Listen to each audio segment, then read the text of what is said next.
The Football Manager 2026 news is flowing. We have seen actual in-game highlights. We have seen incredible graphics shown before our very eyes, volumetric player animations, but there is still a lot of questions. What are the things that were leaving us in FM25 coming back for FM26? And what are the different things the community want to see in the game which haven't yet been confirmed? These are all things we're going to be going through in today's video, checking out the intricate details you guys might not have seen yet, and of course answering some of the most important FM26 questions. And of course we've got to start this off at the very beginning of the news that we received, what was it, a few weeks ago now, that FM26 was officially going to be coming, and of course the partnership with the Premier League is staying around. Now this trailer got everyone incredibly hyped a few weeks ago, but they completely blew that out of the water just yesterday. I think I don't just speak for myself when I say I was completely surprised at how good FM26 looks,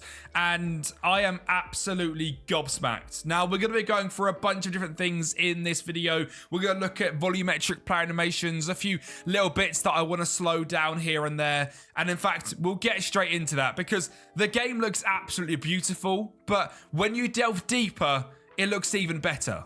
And actually, we are going to look at that straight away right now. Look at the way that Alejandro Garnacho manages to cross this ball. This is such a huge change for Football Manager, being onto the Unity engine. And one of the reasons this is such a good thing, look at the way his body moves, his arm moves, his leg swings through the ball. It's all so different from what we've seen in Football Manager previously. Even the after effects of his arms flailing about the place, him having that control is completely different to what we've ever seen before, which is absolutely fantastic. You then have this wonderful knockdown header. The way he spins his body, knocks the ball down. I know I'm going through every single intricate detail here, but these are the important things which make a football game feel a lot more realistic. The way the player moves his chest towards the ball, brings the ball down, and has a volley. Now, this should have gone in. It's Manchester United. We would never miss this. We wouldn't even create this chance, let's be honest. But them little differences, them little tweaks, the arm movement, they're the bits that have got me so excited from this gameplay reveal. And there were so many of these little subtle things littered throughout the whole gameplay reveal. And this is only the first thing we have actually seen in terms of the match engine. But I am so excited based off day one, based on the animations, how players are moving, and how good the lighting in particular looks in the Unity match engine. And it doesn't just stop there either, because we're now going to head to the Steam page where it is officially now on there, which is fantastic. And the screenshots, well, they made me even more excited. This screenshot of the Premier League trophy is beautiful. We've seen these two before, but in particular, these are absolutely stunning. But we're going to move on now to what my favourite ones are. This screenshot of how clean the match looks is incredible. I love the scoreboard at the top. And again, the volumetric animations. You can see the defender attempting to press with his body, the striker shooting through the ball. These are things that we just haven't had on Football Manager. And they might not seem like big things to eFootball or FIFA players, but for a simulation game that has this level of detail is fantastic. And then this screenshot, for me, there is so much to break down here. Now, the players themselves, I understand, we still can't really tell who's who. I mean, John McGinn down here as a Mohawk, which is a little bit weird. But the thing that I pick out of this whole screenshot is in this segment right here. And in fact, let's just zoom right in on what I mean. So, obviously, the ball is coming from over here with our winger, and it is a cross-field over-the-top through ball, which already is fantastic for Football Manager. And the striker has got his arm up. Joe Linton, doesn't look like him that much, but Joe Linton has his arm up, looking to make the run and pointing as to where he wants to go. And the defender is turning to scan behind him. Again, these are just the volumetric animations which we've never had before, and it's a buzzword I'm going to keep using because it's a buzzword I keep hearing. But these little things, like players making these realistic movements, are going to make such a huge difference when we actually play the game. And you'll couple that with us knowing that we're getting Premier League licensing in FM26 and for hopefully a bunch of years going forward. That is some of the most exciting things possible. Being able to fully immerse yourself in the game is something which you have to kind of use your imagination for in Football Manager. but I think them days are long behind us, and that's just incredibly exciting. Before we get on to the next one, if I can just ask a massive favor, around 75% of you that are watching this video are not subscribed, and I'm looking to get to 20k subscribers by FM26, so do me a massive favor, help me out, smash that subscribe button, and there's a brand new hype feature as well. If you guys have got any hype you can give out, hype up the video so it gets pushed to more and more people. And of course, we also know this is the year that women's football is being introduced into Football Manager, making the immersive world of Football Manager even better, which is incredibly exciting. This is a blog post from back in 2021, just showing how long it's been since they've been working on putting women's football into FM. And I, for one, am very excited to have a huge universe we can manage women's football and men's football at the same time. And the database has been leaked to be around 35,000 players, which is going to be incredibly immersive when jumping in to manage a women's team in FM for the first ever time. And the final thing that I want to touch on that we actually know so far on FM on the 5th of September is the specs for your PC. Now, this is something that a lot of people are very, very interested in, and they are now listed on the Steam actual page for FM. Minimum, these are all the requirements for minimum, and the recommended is what you really want to try to hit. Minimum recommended RAM is 12 gig. I, for one, personally don't look at PCs anymore under 16 gig of RAM, purely because it's just so necessary. An Intel Core i5. Now, I am not someone that knows a lot about PCs, but this PC, I believe, in the minimum is like a 10-year-old, 15-year-old PC. So it's not a major urgent on wishing to change a PC. If you've got a PC that just works for FM24 and you can do a few bits in the background without it blowing up, I think you're probably going to be all right. But maybe it's time to have a look at a new PC. I mean, it's the big 2025. You should probably look into have a PC which can run at this level of FM. I don't think it's outrageous that they've made it this requirement. I think it's actually quite an exciting thing in what they are building on for the future. So that's the PC specs as well. But now we need to move on to the things that we don't know yet. And the main thing that I am kind of concerned about, but also more just frustrated about, is that we don't know the release date yet. I assume we're about 2 months away from the game dropping. I mean, pretty much to the day. I have absolutely no inside information whatsoever. But if I was to guess the date it'll be released, it would be the 6th or 7th of November. Football Manager normally like to release on a Thursday. I would imagine the 6th of November is going to be release day. I've got absolutely no inside information whatsoever. That would just be my best guess based on recent years. Obviously not including last year. But yeah, I would guess the 6th. And they've kind of confirmed as well, I believe, that there's going to be a beta or pre-test period. They've not really said the name of it or anything, but I think Miles did that in an interview last week. So I think that'll be 2 weeks. So we're going to really the 23rd of October. This week, I imagine, will be where we get the beta, and then this first week of November is when we get the full game release, which is very exciting. We are literally probably 6-7 weeks away now from having a brand new Football Manager game, but not knowing that release date at the start of September, I mean, mainly because I need to book it off work, it's just very frustrating. The next thing that I'm very excited to hear about, which we've not heard confirmation on just yet, is the FM26 player roles. There looks to be a huge tactical overhaul coming to FM, which is very exciting. And a lot of that comes down to the player roles. There is loads of new ones. I'm going to touch on just the new ones in today's video. A line-holding goalkeeper remains in the box, avoids field of play beyond the box. No-nonsense goalkeeper, plays safe, avoids risky passes. Moving on to centre-backs, we've got an advanced centre-back, breaks into DM role in build-up, very similar to like a libero. Full-back roles, we've got holding full-back, stays deeper while team presses, tucked inside full-back, tucked behind centre-back line for build-up, which is very random. Pressing full-back, supports height of the pitch and assists the press. Wing-back roles, we've got holding wing-back, stays deeper while the team presses, takes up some of the back line. Inside wing-backs, shuttles between centre to support passing and counter defending. Pressing wing-back, presses wide, players height the pitch, supports pressing systems. Playmaking wing-back, central hub of passing play, creates attacking chances with through balls and crosses. Advanced wing-back, springs high and wide, plays like a wide midfielder. There's like a Patrick Dorgu role at Manchester United. Defensive midfielders, we've got the dropping DM, which goes back into backline when under pressure, a bit like a halfback. A screening DM stands in the central zone, cutting off passing lanes. Wide covering DM, which shifts wide to assist fullbacks.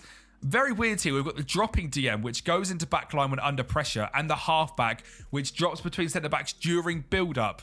Now, for me, that indicates something pretty simple. We're going to get in possession and out of possession tactics, because that's the same thing, but the other way round. So, does that confirm in possession, out of possession tactics? I would personally absolutely love that, to be able to build free-flowing tactics which are in possession, out of possession. That would be absolutely incredible. Starting off in a 4-2-3-1 and adapting into a 2-3-4-1 without having to... Does that work? Yeah, that does. A 2-3-4-1 without having to imagine it in my head with inverted wing backs and stuff. You can make them tactics, but God, it's confusing. If we could just do that in FM, that would be absolutely incredible with an in possession, out of possession. And that, to me, says that's what we're getting. With a drops between centre-backs during build-up and goes into backline when under pressure. That is the opposites, but the same. So maybe we're going to get that. Central midfield roles, a screening central midfielder. A bit like a Cariello, but the opposite, because he blocks central zones, cuts off passing lanes, shifts wide, giving defensive protection to flanks. That's a bit like a Cariello. Box-to-box playmaker. Creative presence, drops deep and pushes forward, rather than the box-to-box fielder, which covers the entire pitch and arrives late in attack. Basically, you can see we've got loads of new positions. Channel midfielder, midfield playmaker, pressing CM, tracking wide midfielder, wide central midfielder, wide outlet midfielder, tracking AM, central outlet AM, splitting outlet AM, free roll.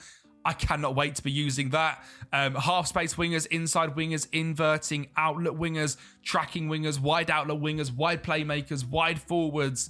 And then up front, we've got half space forwards, second strikers, channel forwards, central outlet centre forwards, splitting outlet centre forwards, and tracking centre forwards. A whole bunch of stuff, which just sounds very exciting.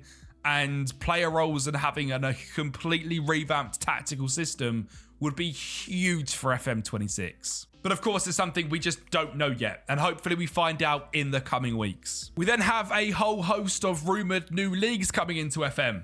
We've got the Egyptian League, like clubs like Al Ahly and Zamalek, who are giants in African football, who are fantastic at producing wonder kids in FM24. Being able to actually play with them would be fantastic.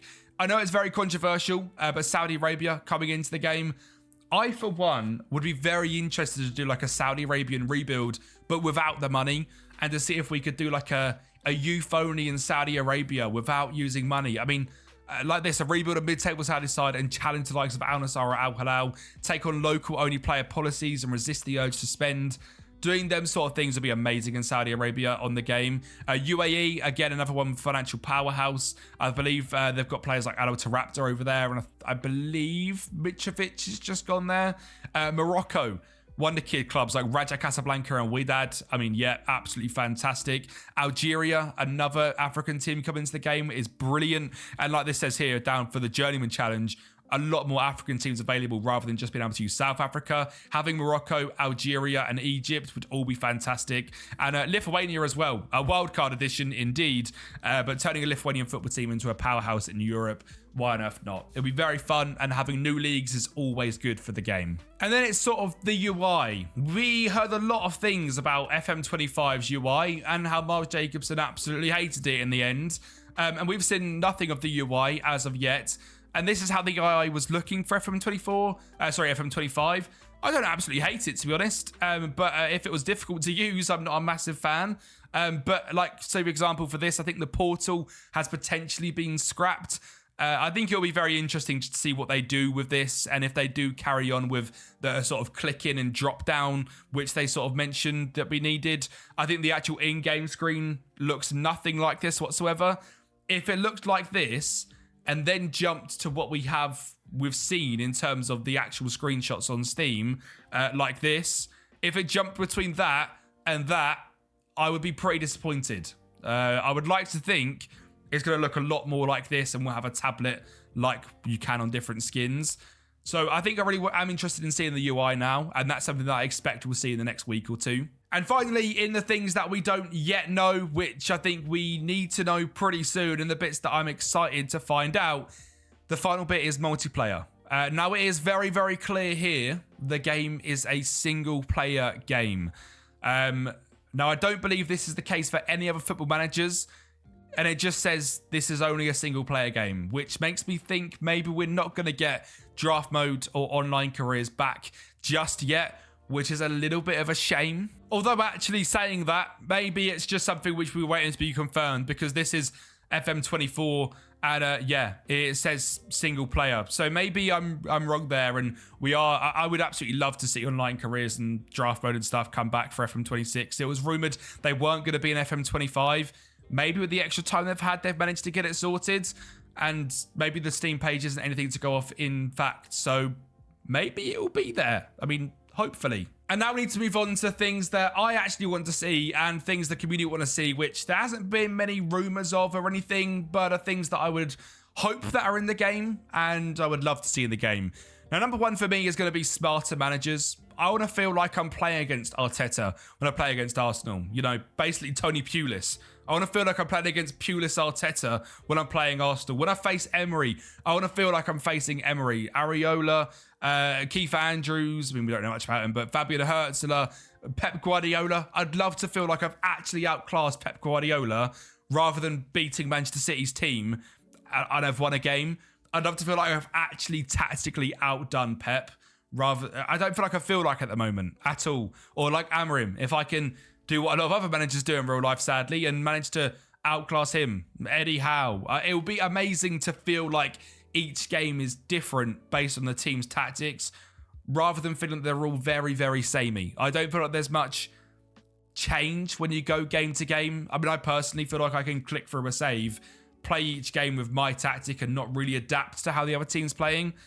As much as that would be very difficult for rebuilds to have to do, it would make them so much more enjoyable and much more of a story element and actually feeling a bit more like a manager rather than like an overlord playing. I feel like I'd actually feel like a manager managing a team and progressing up the leagues and actually having to think through each individual game.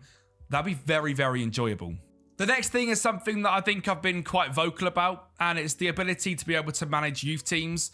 I think being able to manage under 21s or under 18s of a side would add a completely new dimension to the game and make for manager progression a lot more interesting and fun.